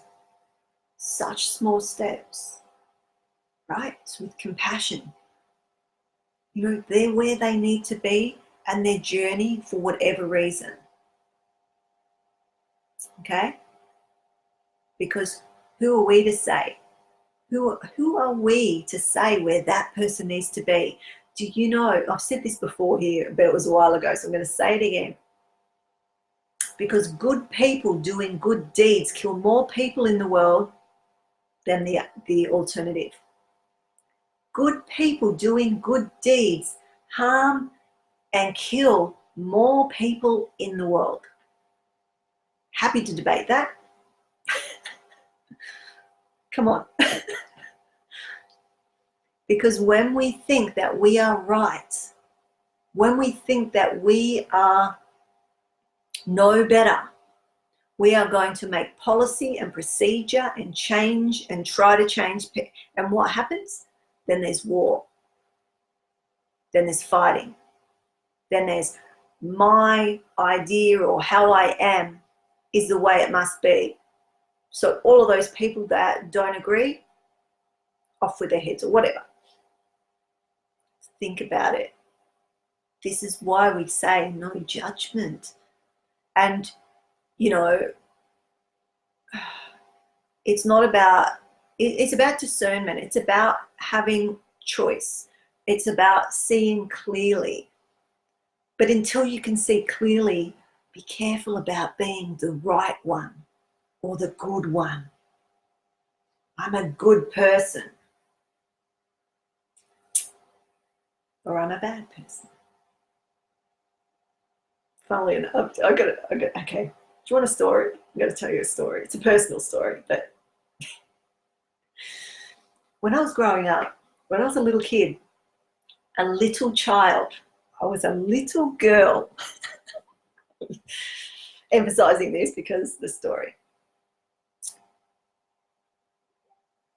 But I was seen through all my schooling as what we call in Australia a rat bag, right? Like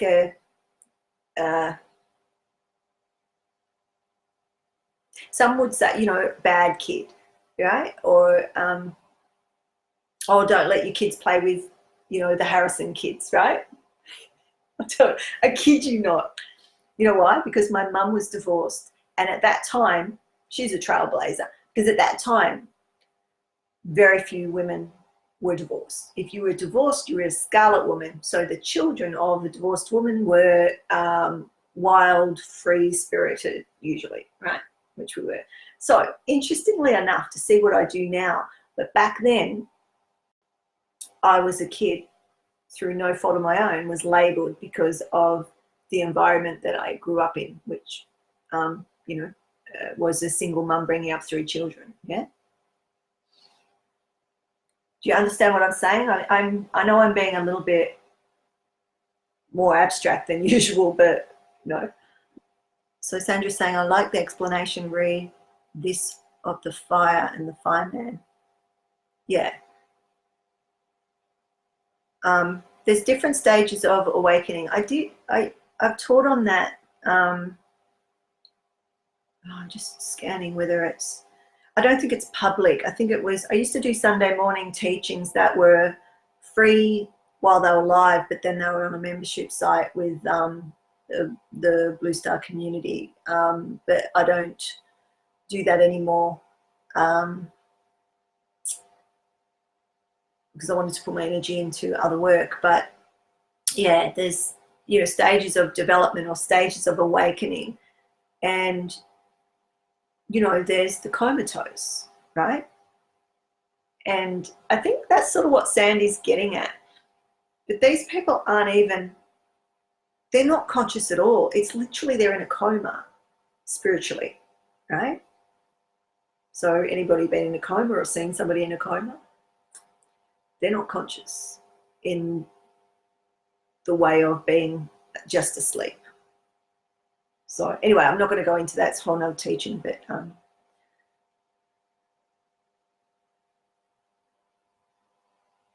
okay, Sandra's saying I felt that. I'm not sure what you felt, but yay, good.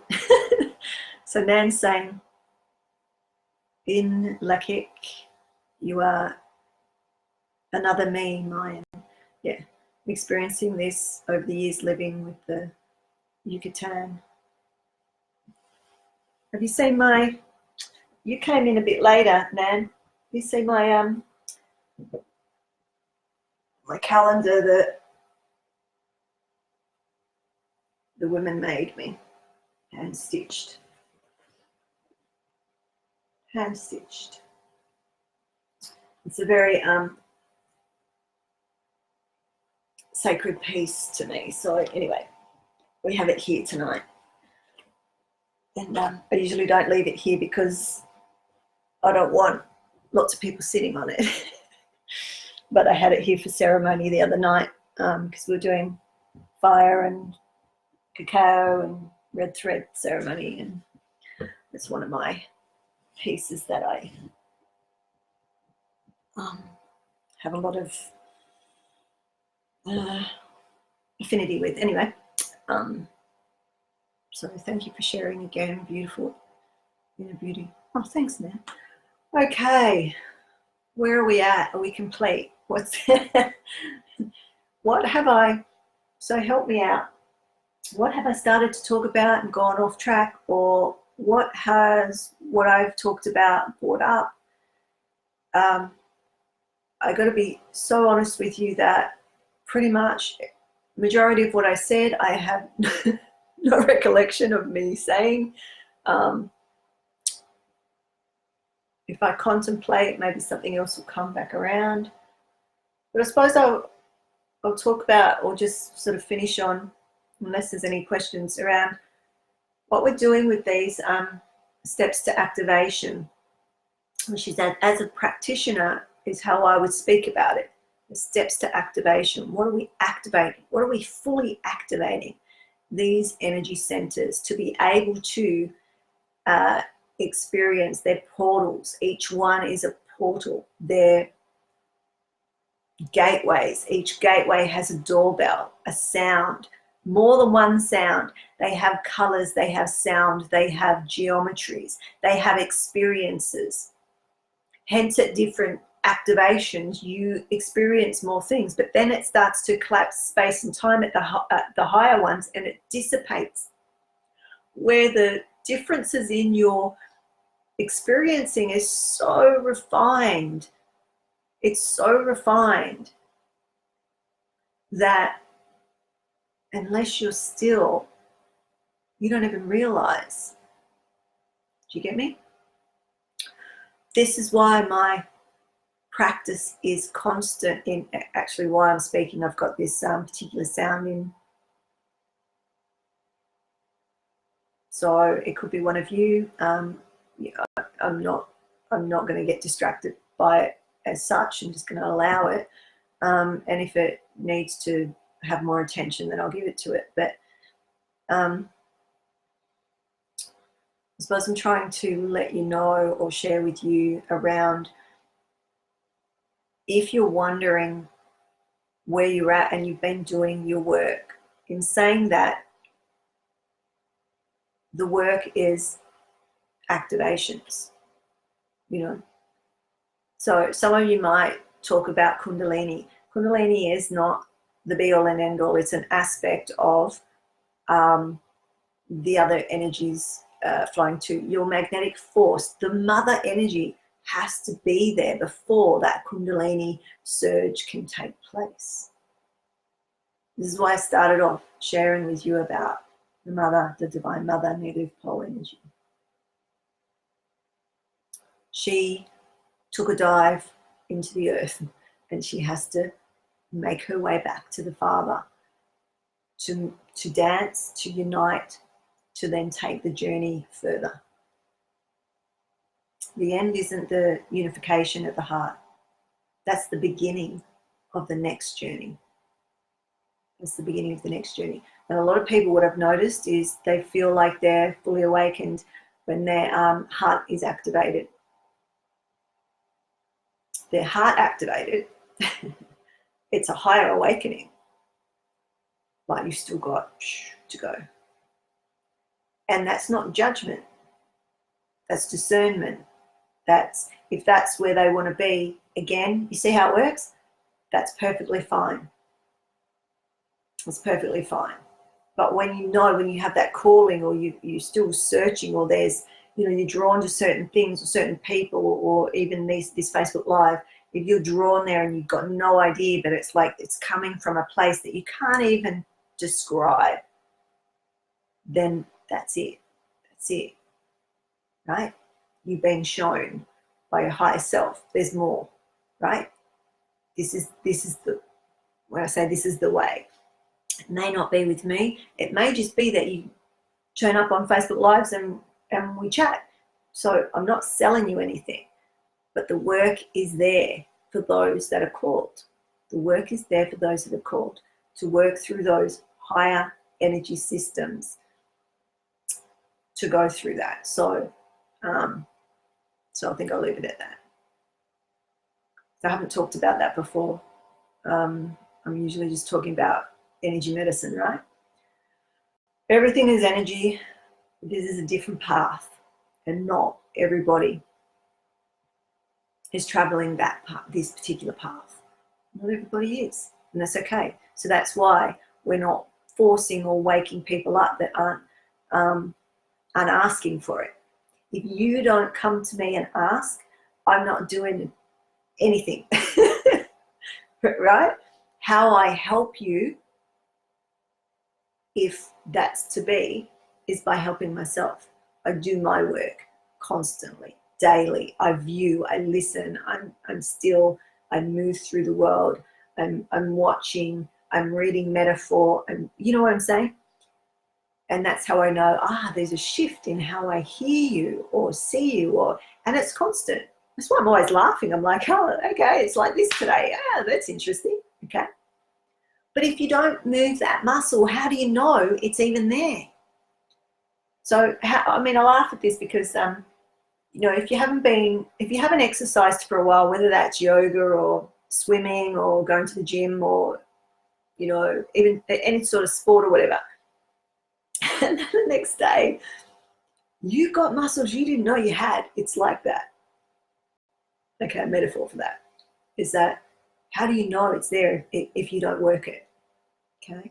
And then when you work it, there might be a little bit of stretch to build that muscle. So again, when I'm talking about building muscle, it's a metaphor for you stretching and growing and evolving to get your strength so that you can hold more lights. Okay. Okay.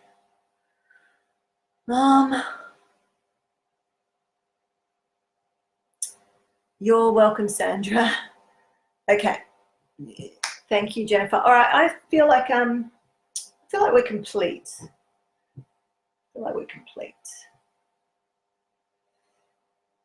So let's leave it a few seconds to see if there's anybody needs to say anything, or if you feel that you've got your dose for the night. Oh, by the way, are you enjoying, or have you seen the Medicine Woman Way, the little videos? I think I'm going to change them up soon. I've done a few. I feel like they need to be a bit freer. Trying to keep them. So I'm doing these videos every day. They're only about between a minute and I think the longest one's 5 minutes, but they're usually around 2 minutes. So every day is a little sample of different types of work that I do. So they're not, I don't know if you'd call them teachings. They're sharing of something that I do within my world. So we've had the red thread stuff. There's 5 of those, and then I've done fire ceremony and different stuff about fire. So they're not the ins and outs of them, just little pieces with a little bit of music and visuals, usually visuals of the actual rituals, stills or I animate. Sometimes I do creative stuff to keep me interested because I got to do them every day. So it's like, and then over Christmas, I'll probably, I don't know, change it up a bit. And then when I come back, I'm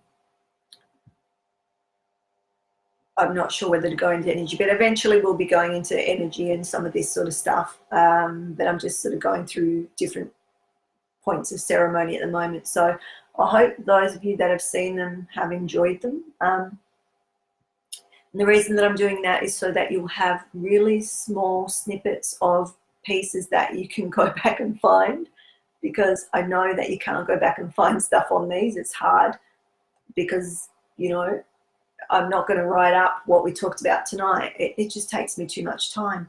So, unless you watch it, you don't know what we've actually talked about.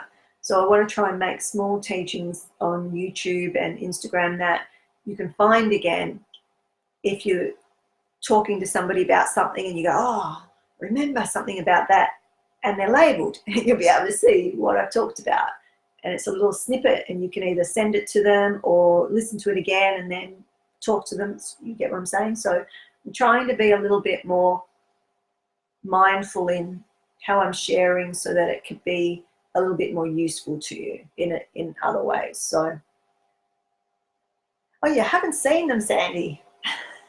Okay, so on this Facebook page, so I generally, the first place that they go up, so every day they're scheduled into YouTube. So Cynthia Harrison on YouTube. But then I will share them to, so you'll see on Rhombus Healing Arts Facebook page, you'll see some of them there that I've reposted. If you're on Instagram, Cynthia Jane Harrison is my Instagram, so they go on there as well. So not everybody's got Instagram. So basically started on Instagram, but not everybody's got Instagram, so I did it on YouTube so I can sort of share it to different things, but mainly Instagram and YouTube. And occasionally, I won't always share them on Facebook, but while I'm getting people used to how we're sharing them, and getting used to what I want to share as well. We're just starting out, so we'll see where it goes. But yeah, if all else fails, just go to the Rhombus Healing Arts Facebook page and scroll through, and you'll see, the posts that they're all called Medicine Woman Way. And a friend of mine, Harrison Klein, came up with the name, and I was like, that's good. I'm going to use that. Because I was chatting to him, and he, about, the Medicine Woman stuff. And so it's Medicine Woman Way, and then what the thing is about. So today was about fire remembering. And tomorrow, what's tomorrow about? Oh, tomorrow is a whole different, it's a whole different thing tomorrow. So, and on Christmas, and then we'll start another different way. Anyway, I'm not going to spoil it. Okay, so Nan's enjoying, great. And Sandra, nice little snippets of teachings and energy behind it. Diane says, good night, wishing everyone a safe and happy Christmas, love and blessings. Yes, happy holidays, Merry Christmas, all of that. And I'll see you in the new year. I won't be back. I'm going off grid. I'm going bush until actually I told Jennifer I was only going for 3 days. It's actually an extra night. So I'm like, okay. So I'm going 4 days bush, and I pretty much won't have phone or anything. So I'll try and put some videos up, like schedule them in if I can. If not, I'll be back on the 3rd, and then we'll carry on. But yeah, have a wonderful break, and you know, I suppose if you could take anything away with you, maybe the thought of where everybody is perfectly okay. So if you're around the table and your relatives are really annoying you, practice your compassion of, you know, that it's not about being right. It's not about being the good one, you know, those sorts of things. It's allowing them and seeing what your lesson is, because if they're triggering you, it's your stuff, not theirs. Thanks, Nan. You have a wonderful Christmas, and I look forward to catching up with you. And Sandra, and all of you that joined tonight, thank you. It was a small crowd, but a beautiful one, and I really appreciate you allowing me to share this information, and it felt very strong, and we'll see how these seeds grow. So much love to you all. I don't want to leave you, but I have to go. Good night.